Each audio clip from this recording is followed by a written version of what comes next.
So I'm here to talk to you about how to work local bureaucracy when building a fundable business for the global market.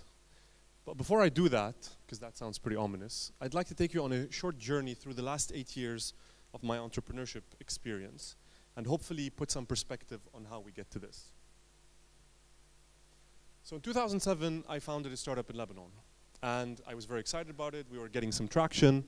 And we got the attention of Kleiner Perkins in the Valley, and we managed to connect with Chiwa Chen back then, who gave us a Skype audience, and we were able to pitch to him. And after the pitch, he looked at us and he said, "Are you ready to relocate to the Valley?"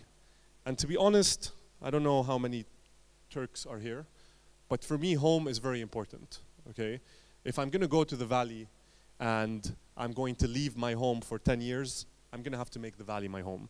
And many people here feel like Turkey is their home, I would imagine, and they would rather be in Turkey than have to leave Turkey to be able to be successful career-wise. So that's where the conversation ended with Kleiner Perkins. And unfortunately, a couple of years later, we wound down One Box because it was not able to raise Series A. There were very few VCs interested in investing in startups in Lebanon at the time.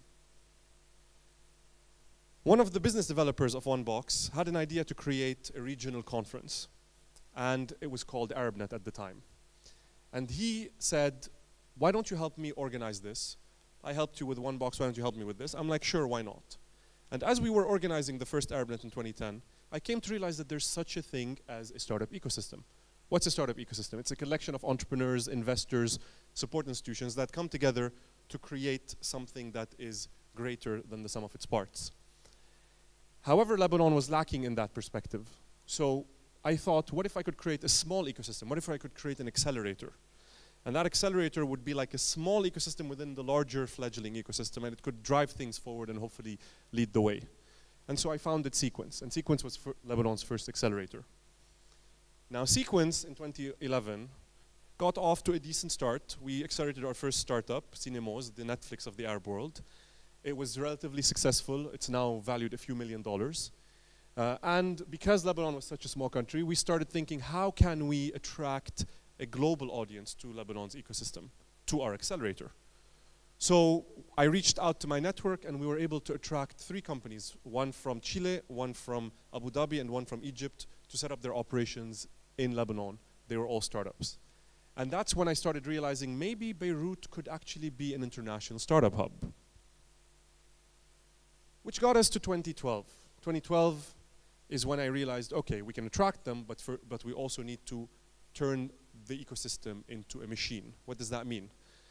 If we only have one acceleration per year, one startup being accelerated per year, and a handful of startups attracted to Lebanon that year, we're not going to grow. It has to be exponential growth. So what if we could create a machine? What if we could create a program like Y Combinator, like Techstars, that would churn out these startups? And for every 10, one would succeed.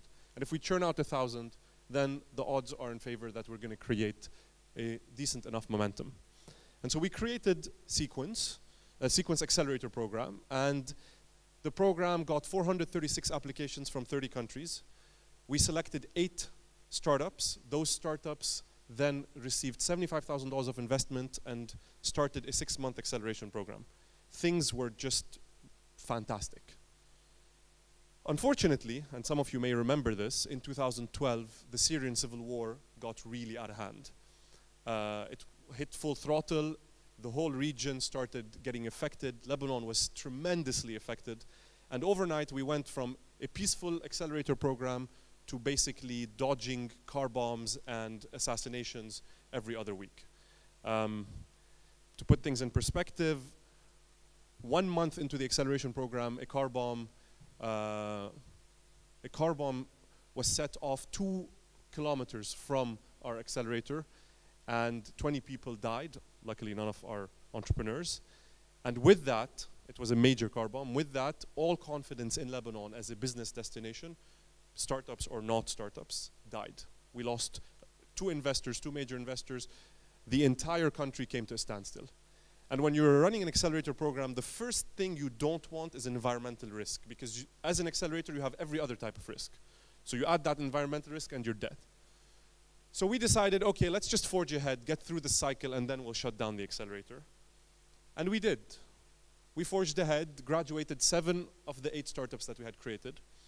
And during the demo day, which took place at the largest bank in Lebanon, the central bank got word that there's something that's called a startup, and it's happening, and they invited us to come and pitch to the governor of the central bank. And what was interesting about that is that when we pitched to the governor, he sat through an hour and a half of pitches. I can't sit through an hour and a half of pitches. He didn't bat an eyelid, and then at the end he looked at us and said, I am going to invest in all of these startups. And of course, I don't know if you've ever been around politicians, but they say things and then you walk out and you're like, it's not gonna happen, okay? So 2 weeks later, we get a phone call from the central bank, and the central bank's like, you know, guys, I mean, we'd love to do this, but we can't. We don't have the technical mechanism to do this. However, and it was like one of those but statements that you know, lift your hopes up a bit. However, we've gone ahead and done something maybe a little more interesting. We've gone ahead and created Lebanon's first sovereign fund, designed specifically to invest in startups incorporated in Lebanon. Not Lebanese startups, just startups incorporated in Lebanon. And the size of this fund, $500 million. So we were a bit taken aback because in the last 10 years prior to that point in time, only $10 million were available over 10 years to invest in startups. Overnight, we had just created 500 million. And the first investment from that fund ended up going to one of our startups.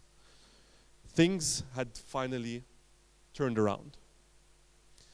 With all that wind under our wings, we decided, let's try again and go for the international marketplace. Let's try to turn our gaze to the world because Lebanon is too small for $500 million.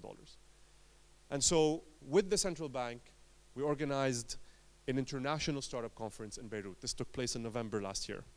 Vitaly was there. A lot of the speakers who you saw on stage here were there.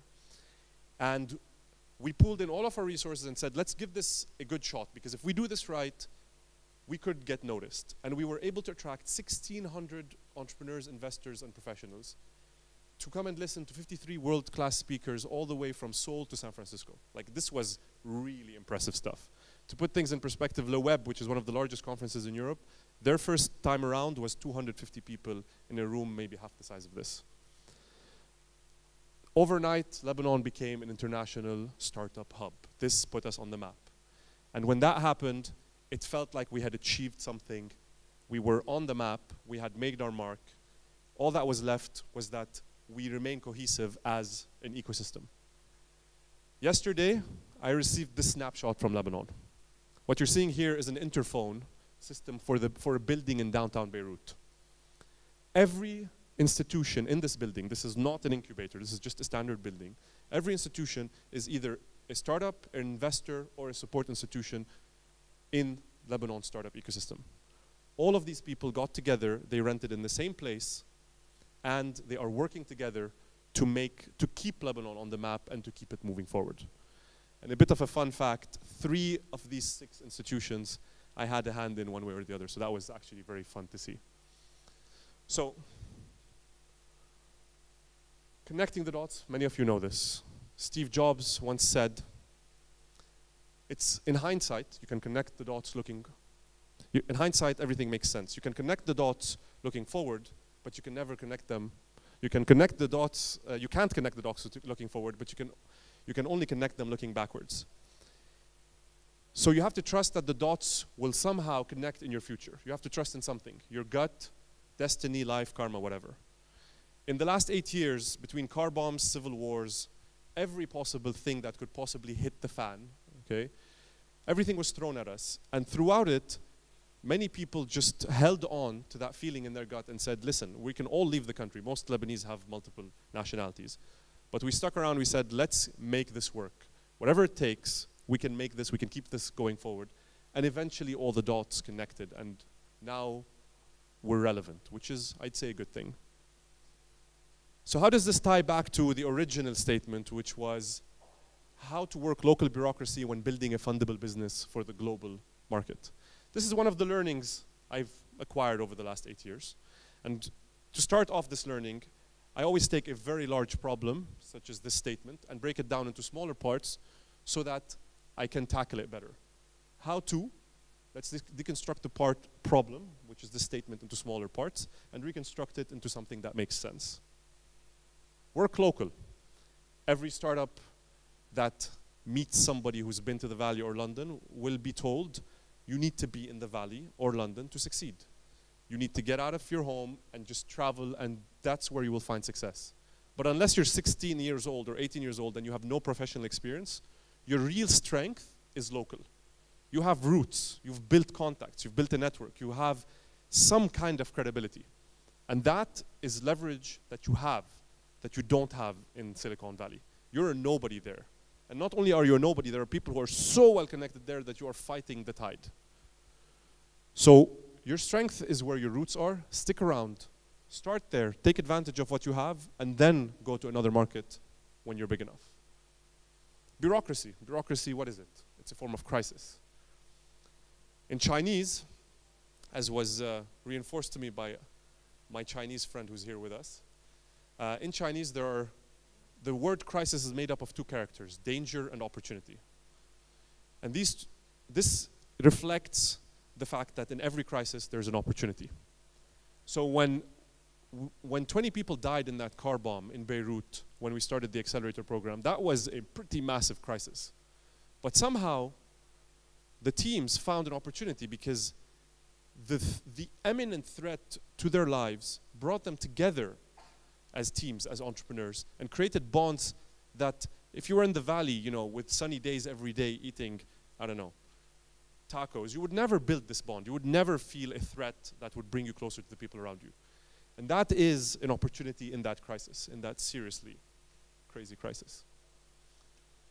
Now, on this slide, you see what looks like an Italian guy. His name is Mario Berta. He was with us in Cairo a couple of days ago.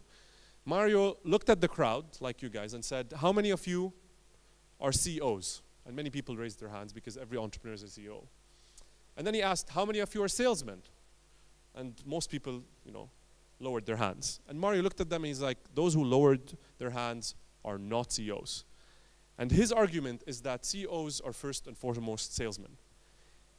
And investors are their customers. So you come and tell me, I'm building this product for this market. I understand my customer. I'm building a product because I understand my customer. So why don't you build a business that your investor understands so that they will fund it? Don't try to build a business that nobody in your space can possibly fund because they are not interested. It's counterintuitive. It doesn't mean don't chase after your dreams, but try to understand who your potential investors are and build a business that they are willing to fund. And finally, for the global market. Now this is something that I laugh about a lot because everybody comes and tells me, I want to take over the world. It's like a James Bond story every time. I'm an entrepreneur and we're going to take over the world. But in reality, most successful entrepreneurs are entrepreneurs in their mid-30s, mid-career entrepreneurs who have identified something while they were at work that was a problem, identified a few key clients that were massive, and delivered a solution to these key clients. So imagine you have only 10 potential customers, but each customer can generate for you a minimum $1 billion of revenue. That's a very, very, very small number of customers, but a very, very, very large upside. And if you are confident that you can get just one, you're a $1 billion company. That's what it is. So size matters, yes, but relative size matters more. And that's all I have to say for today. Thank you. And if you have, I don't know if there's questions.